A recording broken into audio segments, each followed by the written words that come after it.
City update ન્યૂઝમાં આપનું સ્વાગત છે। સુરતમાં આંતરરાષ્ટ્રીય ડ્રગ્સ રેકેટ મામલે ગુજરાત એટીએસે મોટી કાર્યવાહી કરી છે। હવાઈ માર્ગે ચાલતા કાળા કારોબારનો પર્દાફાશ થયા બાદ એટીએસે આરોપી નિકુંજ ગઢિયાને ઝડપી પાડ્યો હતો।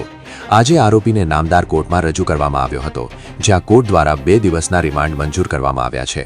હવે આ 2 દિવસ દરમિયાન એટીએસ પોલીસ આરોપીની વધુ પૂછપરછ કરીને સમગ્ર રેકેટ વિશે મહત્વની માહિતી મેળવવાનો પ્રયાસ કરશે।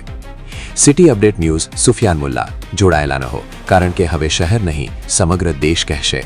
આ છે સિટી અપડેટ ન્યૂઝ।